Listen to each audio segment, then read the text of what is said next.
Bien, muy buenas tardes, jóvenes. Vamos a iniciar. Gracias por su puntualidad. Yo sé que para este día teníamos el parcial, pero ya expliqué de que pues el trabajo que están desarrollando, del cual pues ya hay un grupo que lo envió, es el que vamos a tomar como nota del parcial.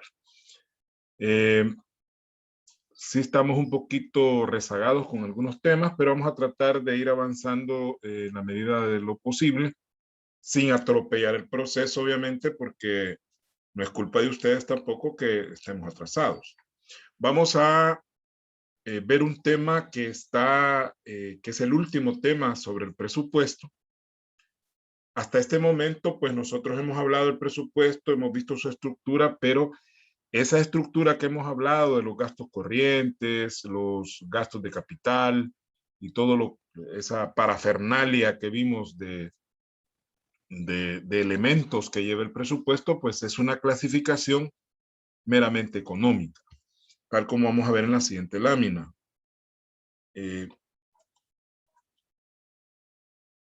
Dice acá que hasta este punto hemos analizado la composición del presupuesto desde una perspectiva económica. A eso se le llama clasificación económica de ingresos y gastos, lo que hemos visto hasta el momento, del cual estoy pendiente de enviarles el laboratorio, porque todavía lo estoy terminando, y espero pues a más tardar mañana enviarlo al WhatsApp para que lo tengan más a la mano y me lo puedan enviar en una fecha específica que yo les voy a dar. Ahora, es decir, dice acá que esto consiste en clasificar los ingresos y gastos en corrientes, de capital, endeudamiento, contribuciones especiales. Esta clasificación es la principal, si podemos decirlo de esa manera, porque es el que clasifica todos los componentes del presupuesto en función de su naturaleza, ¿verdad? El tipo de gasto o el tipo de ingreso que se espera realizar. Acordémonos que estamos hablando de un presupuesto. Ahora bien, sin embargo, existe una perspectiva complementaria. No es que sea algo diferente o contrario a lo que ya vimos. Más bien es algo complementario que se combina con la anterior. Es decir, esta perspectiva o clasificación del presupuesto por áreas de gestión es algo que complementa lo que ya hablamos. De hecho, forma una especie de tamiz, ¿verdad? Cuando hablamos de tamiz, pues imaginémonos un encordelado, como se le llama, por ejemplo, las camas, ¿verdad? Hay unas camas que le llaman camas de correas, y no sé si, bueno, ahí por donde ustedes viven, pienso que todavía hay camas de esa forma, donde se ponen tiras de correa de cuero horizontales y verticales, y eso forma un tamiz o una especie de colador, si lo podemos ver así, o sea, un cuadriculado donde descansa la persona, ¿no? Ahora, a eso se refiere esto, o sea, por un lado están los gastos, los ingresos y gastos clasificados de manera económica, y por el otro lado están clasificados por áreas de gestión, y la cual pues no se va a fundamentar en la naturaleza del gasto, porque más que todo es en el área de gastos donde se da este tamiz, no tanto en los ingresos, y sino más bien el propósito de esta clasificación o de este criterio de clasificación, el propósito es determinar hacia dónde va dirigido el gasto, es decir, cuál es el propósito que este gasto tiene. Veamos cuáles son esas áreas de gestión. Son 7 áreas de gestión en el presupuesto de El Salvador.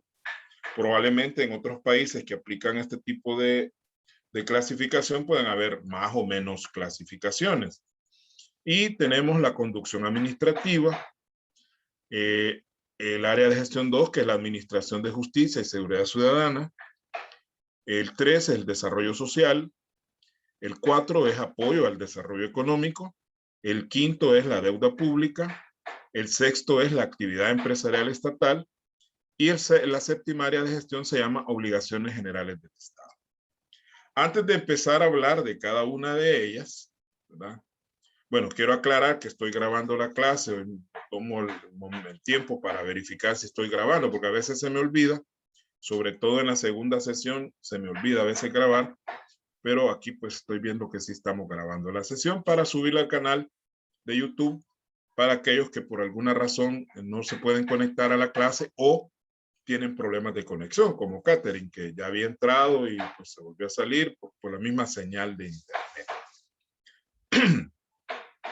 Ahora bien, antes de hablar de cada una de estas áreas y en qué consiste cada una de ellas, pues para efectos de ilustrar un poco lo que les acabo de estar mencionando sobre ese tamiz, ¿verdad? Esa cuadriculación que se hace. Tenemos en este esquemita así un poco sencillo.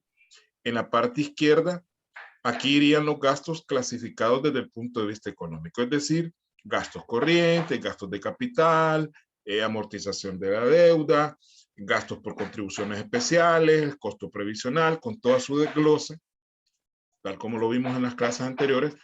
Y en las columnas, ¿verdad? En forma horizontal, irían las áreas de gestión, ¿verdad? Ahí hemos puesto unas X que indican que esas son cantidades de dinero.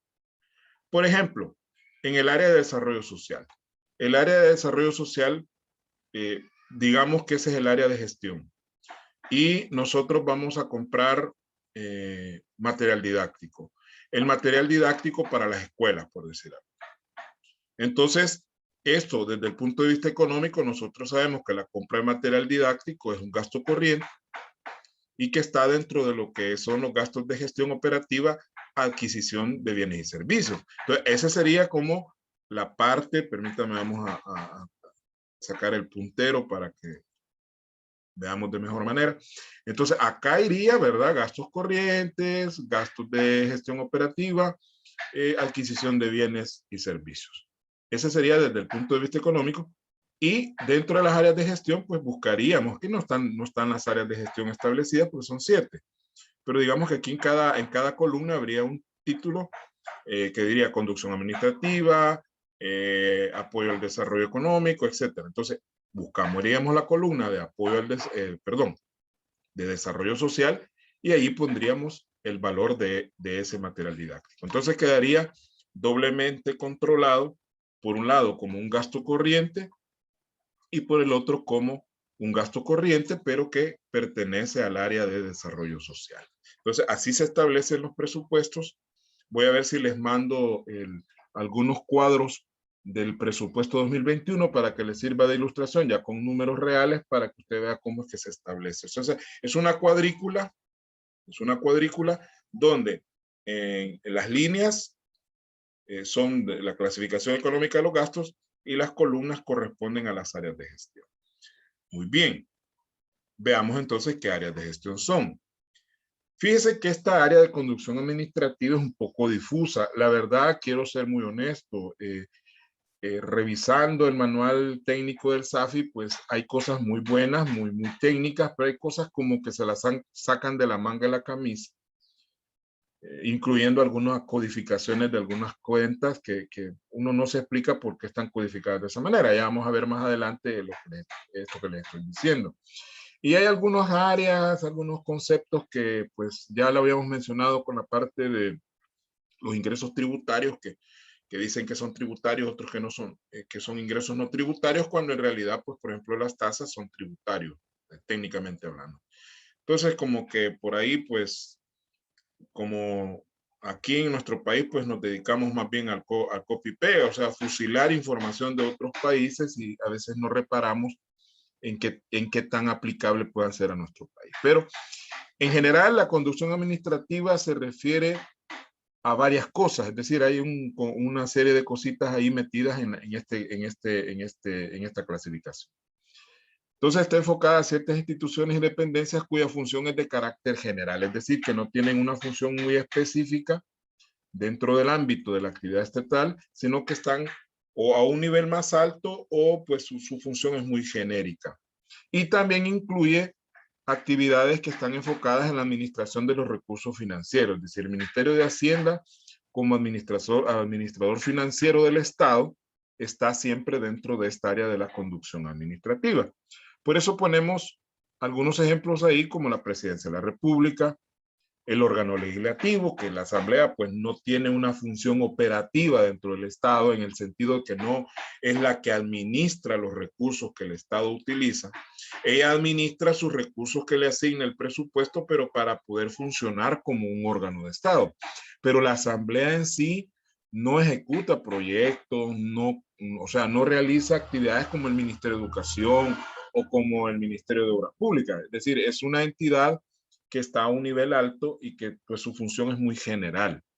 El Ministerio de Hacienda ya lo especificamos por razones de que ahí está la plata, ¿verdad? Ahí se maneja la plata y por lo tanto el Ministerio de Hacienda se pone dentro del área de la conducción administrativa. Cancillería, que es el mismo Ministerio de Relaciones Exteriores, cuya función es pues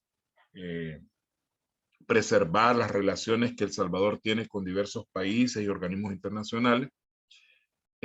También incluimos la Procuraduría para la Defensa de los Derechos Humanos, que es la que está ahí, ¿verdad? La Procuraduría para la Defensa de los Derechos Humanos, que pues su función no es específica en el sentido de que esta vela por el respeto de los derechos humanos de toda la población. Y así podemos mencionar otras instituciones.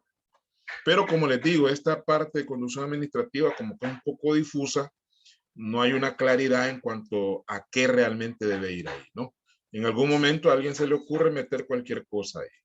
Ese es el riesgo que se corre cuando un área de gestión no está definida de manera muy concreta. Vemos ahora la segunda área de gestión, que esta sí está bien definida, que es la Administración de Justicia y Seguridad Ciudadana.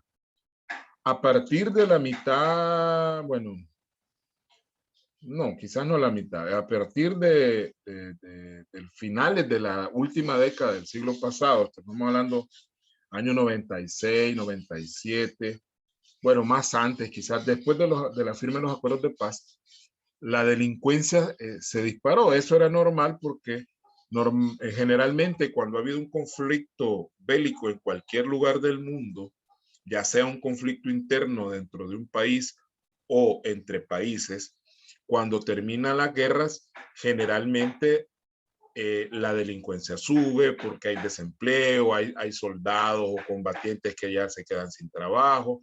Entonces todo eso genera un clima social propicio para que se dé la delincuencia. Entonces a raíz de eso, esta área adquirió mayor relevancia en nuestro país. Ahora, esta área está enfocada a aquellas dependencias cuya función es ejercer labores de aplicación de justicia, es decir, todos los tribunales que están dentro de lo que es el órgano judicial. El manejo de las prisiones, ¿verdad? Los penales, los famosos penales. También aquellas que están orientadas a garantizar la seguridad de la población. Entonces ahí hallamos un ramillete de instituciones que tienen que ver con todo esto.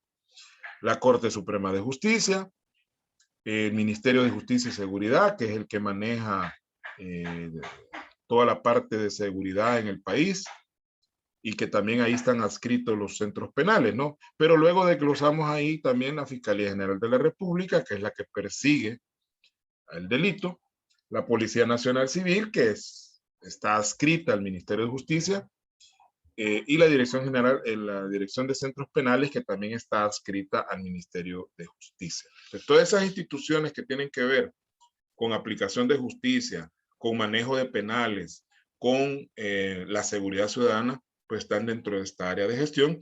Y hay que aclarar que en el presupuesto 2021, pues tiene un crecimiento porcentual muy fuerte, quizás mayor que el área de salud o el área de educación.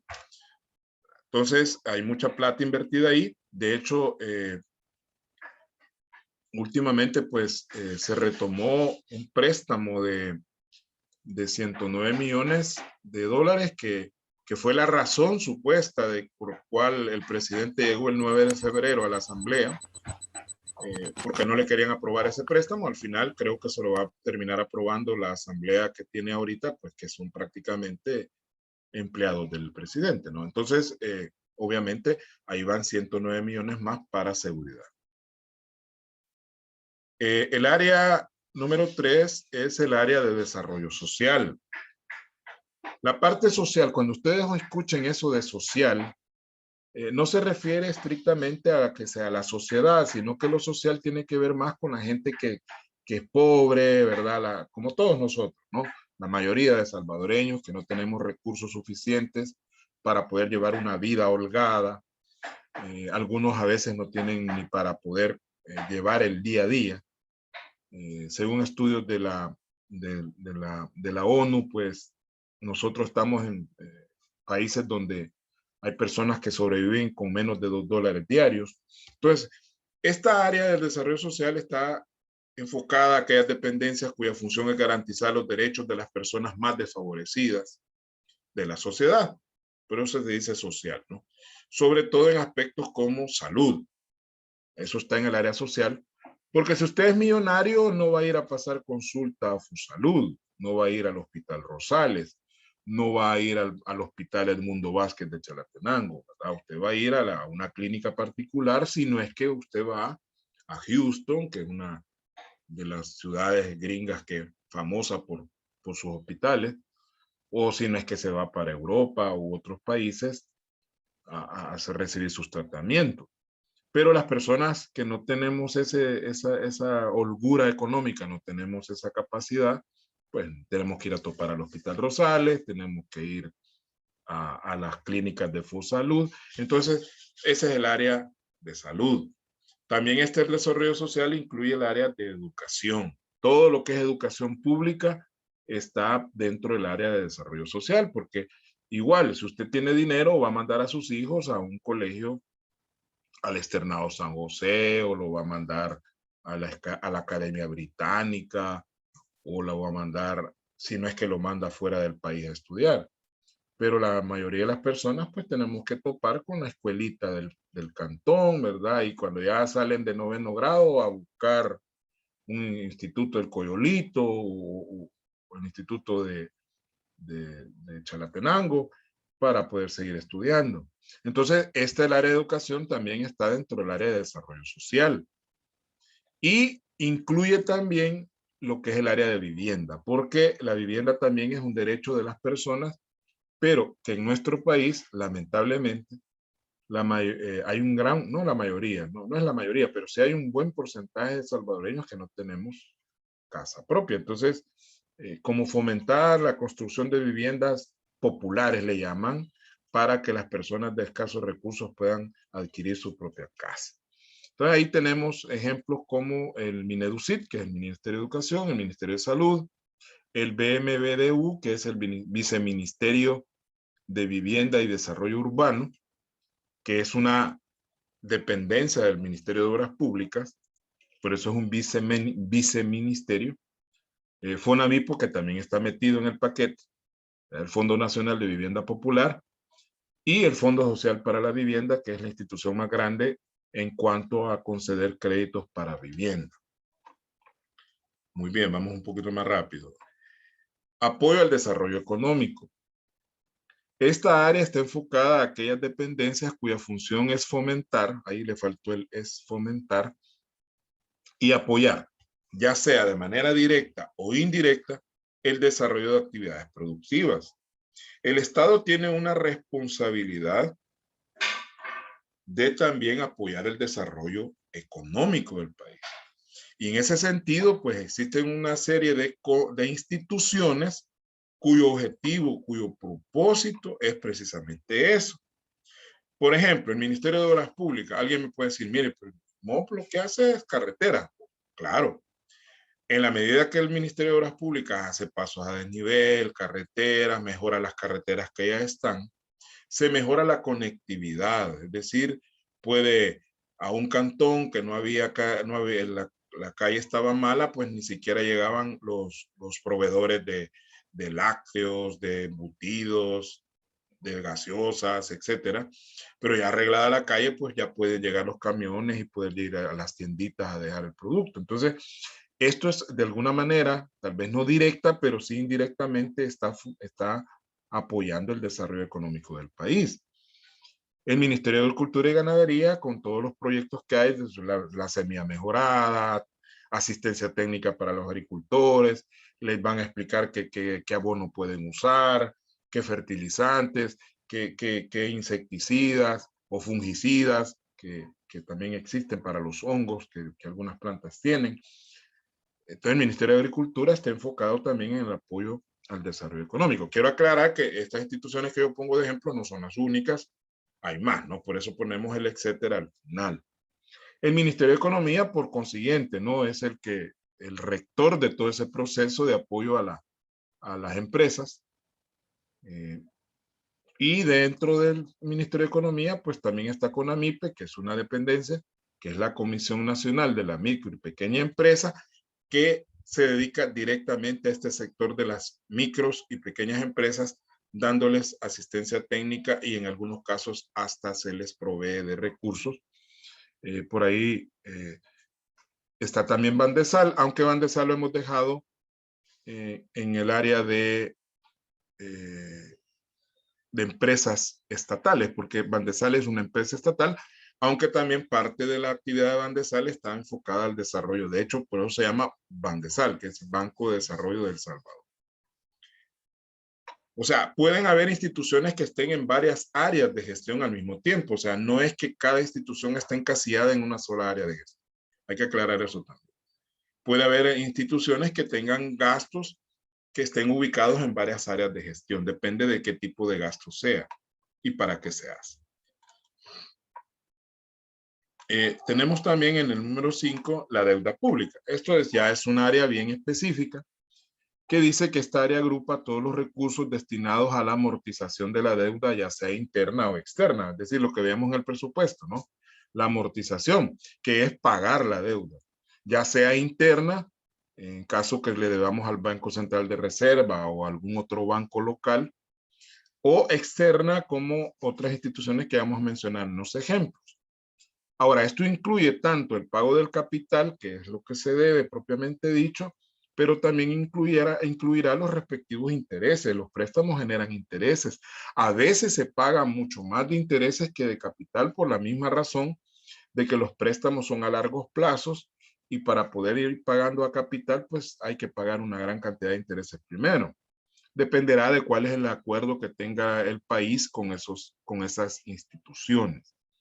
Hay préstamos con periodos de gracia, por ejemplo, que le dicen al país, le vamos a dar tantos millones y los primeros 5 años de gracia, lo cual significa que en los primeros 5 años no se abona capital, sino que solamente se pagan intereses. Para que en 5 años que ya el país pueda haber recaudado más dinero, pues puede empezar a pagar capital. Entonces, ¿qué ejemplo tenemos? El BCR, que es el Banco Central de Reserva, bancos locales de nuestro país, porque también los bancos locales le prestan al Estado,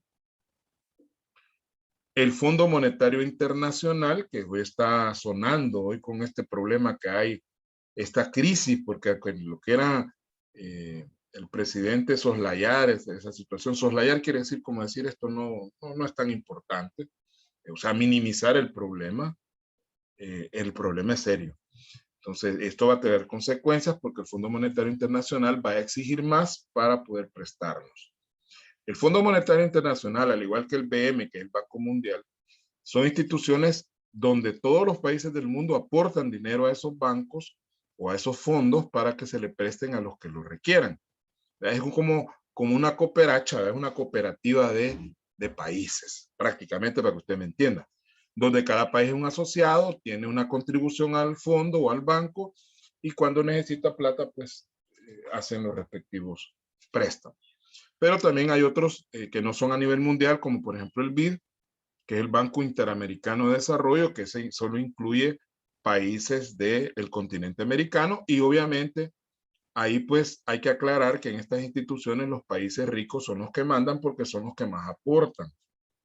Si yo le debo al BID, le debo al FMI o al Banco Mundial, prácticamente le debo a Estados Unidos, le debo a Canadá, le debo a Francia, le debo a Alemania, que son los países ricos que son los que más aportan. Por lo tanto, estos países pueden presionar a estas instituciones para que le presten a alguien o para que no le presten a alguien. Y ahí es donde está el problema de lo que estamos pasando en El Salvador. Y el BCE o BCE, como le dicen algunos, que es el Banco Centroamericano de Integración Económica, que ese ya es a nivel de Centroamérica nada más, y solo incluye obviamente a los países de Centroamérica, creo que está también Panamá, y no me recuerdo si está Belice y República Dominicana, que no son, bueno, en el caso de Belice sí geográficamente pertenece a Centroamérica, pero en el caso de Dominicana no, no es país del Caribe. Ahora bien, tenemos la sexta área de gestión, que es la actividad empresarial estatal. Esta área está desligada del presupuesto ordinario, hay que aclararlo, porque si usted se recuerda, cuando vimos el presupuesto, hablamos de los presupuestos especiales que corresponden a las llamadas empresas estatales. El Estado tiene ciertas empresas que producen bienes y a veces bienes o servicios. Y hay de dos tipos. Hay, ¿cómo se llama? Empresas estatales financieras y también hay empresas estatales no financieras. En este caso, dentro de las financieras tenemos el Banco Central de Reserva, el Banco de Fomento Agropecuario, el Bandesal, que ya lo mencionamos, que es el Banco de Desarrollo, que son financieras, ¿no? Ellas tienen sus propios presupuestos especiales. Y en el caso de las otras no financieras, pues tenemos dos ejemplos como CEL, que es la Comisión Ejecutiva Hidroeléctrica del Río Lempa, que es la que genera la energía y se la vende a las distribuidoras. Hay que aclarar que CEL es estatal, o sea, le pertenece al Estado, pero las distribuidoras hace unos 20 años, pues se privatizaron. Antes eran estatales también, pero se privatizaron y pues tenemos CAES, tenemos Deusen del Sur, que son empresas privadas, pero quien les vende la energía a ellas es, en la mayor parte, el mayor porcentaje de energía que distribuyen es CEL. Entonces CEL es una empresa que genera ingresos propios y que por lo tanto está dentro del área de actividad empresarial. Diferente a un ministerio que lo que genera son gastos, ¿no? Los ministerios no generan ingresos, excepto el Ministerio de Hacienda, que es donde se recauda la plata. Y por último, tenemos esta área de gestión, la número 7, que se llama obligaciones generales del Estado. Las obligaciones generales del Estado es otra de las clasificaciones un poco difusas que tiene nuestro esquema financiero estatal, que ahí le meten de todo, ¿no? Ahora, esta área se refiere a un conjunto de obligaciones atribuibles al Estado, es decir, el Estado asume esas obligaciones como producto ya sea de leyes, o sea, hay una ley que obliga al Estado a asumir esa obligación, o también pueden ser convenios internacionales u otro tipo de disposiciones de tipo legal, pero que en todo caso son ineludibles. La palabra ineludible significa que el Estado no puede decir que no las va a pagar, aunque este gobierno, hay que aclarar, ha tratado de eludir ciertas obligaciones, como el caso del FODE, ¿no? El FODE está dentro de esta obligación del Estado, que es ineludible, pues, porque hay una ley que dice que el Estado debe transferir el tanto por ciento de los ingresos corrientes que percibe. Entonces, por eso se llaman obligaciones generales del Estado. Ahí hallamos una serie de obligaciones como aportaciones a organismos multilaterales, es decir, el Estado, el de El Salvador, al ser miembro de la ONU, debe aportar, como decimos en buen salvadoreño, su parte cheje ahí, o sea, dar una contribución anualmente para que funcione la OEA, para que funcione la ONU, para que funcionen esas instituciones a las cuales él pertenece. Pero se llaman organismos multilaterales porque multilateral quiere decir que hay varios países involucrados, no solo dos, ¿verdad? Sino que hay varios. El costo previsional, que son aquellas, que lo vimos en el presupuesto, que son aquellas pensiones que el Estado asume porque ya no hay quien las pague, entonces el Estado debe asumir esas obligaciones. El caso de los que estaban con el INPEP o con el ISFA, que pues ahí el Estado debe asumir directamente esa obligación. Las becas, las famosas becas que el Estado otorga a los estudiantes destacados, eso se considera una obligación legal general del Estado.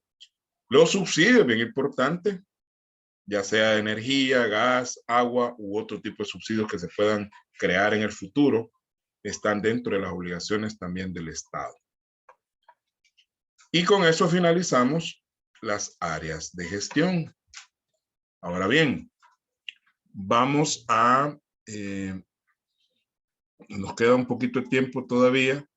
Vamos a dejar iniciado el otro tema. Nos vamos a volver a reconectar cuando terminemos esta parte. Ahorita todavía no.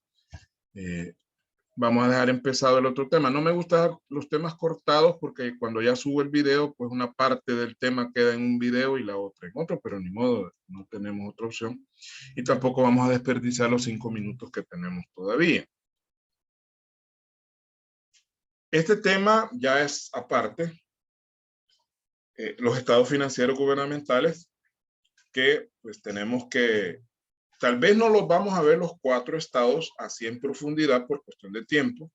Vamos a ver los 2 más importantes y los otros pues vamos a ver tal vez ya algo ya hecho, no lo vamos a desarrollar desde cero, sino que lo vamos a ver ya hecho como una ilustración, ¿no? De todas maneras, ustedes pues ya tienen cierta formación contable y hay cosas que ya las manejan, aunque no se las estén explicando así de manera muy profunda. Bueno, al igual que las empresas privadas, el Estado y todas sus dependencias tienen la obligación legal de elaborar periódicamente sus correspondientes estados financieros. O sea, el Estado, al igual que una empresa privada, una fábrica, una farmacia, un almacén, tiene la obligación de elaborar estados financieros porque en cierta forma es una empresa, el Estado es una empresa. ¿Que genera pérdidas? Ese es otro pisto, pero es una empresa. Tiene recursos, esos recursos se invierten, se gastan, se reciben ingresos, en fin, tiene todas las características necesarias para ser considerada una empresa del Estado. Ahora bien, a través de esos estados financieros podemos conocer ya sea la situación económica o financiera experimentada por el Estado o por una dependencia del mismo durante un ejercicio fiscal, entendiendo el ejercicio fiscal como un año calendario del 1 de enero al 31 de diciembre.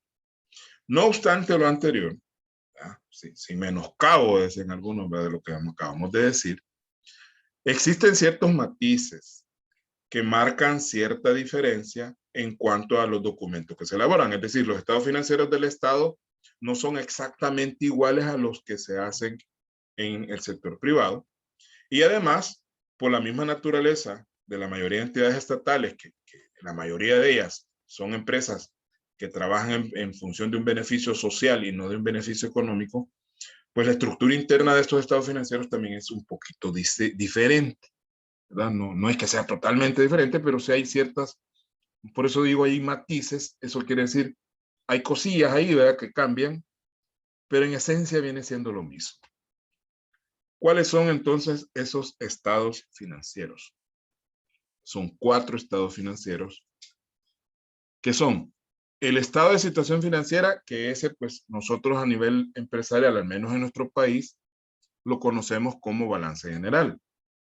El estado de rendimiento económico, que sería como el equivalente al estado de resultados de una empresa privada, pero que hay que aclarar que la estructura del estado de rendimiento económico es bien diferente a la de un estado de resultados que usted está acostumbrado a hacer. Ya se va a fijar, porque de este sí vamos a ver algunos ejemplos de que la estructura es bien simple, ¿no? Hasta burda, yo digo burda porque no le hallo sentido técnico a la forma que está elaborado el estado de rendimiento económico.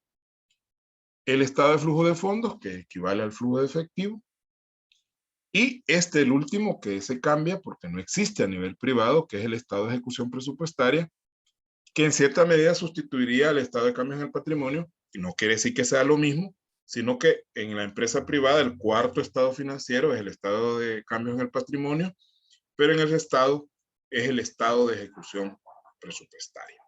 Vamos a dejarlo hasta ahí, jóvenes. Ahorita voy a cerrar y nos reconectamos para darle jaque, darle fin a este temita, al menos en su parte de teoría. Vamos a hablar del estado de situación financiera, cómo está estructurado, y la próxima sesión vamos a ver ya ejemplos con números. Entonces vamos a cerrar ahorita y se reconectan de manera inmediata, ipso facto, como decía Kant.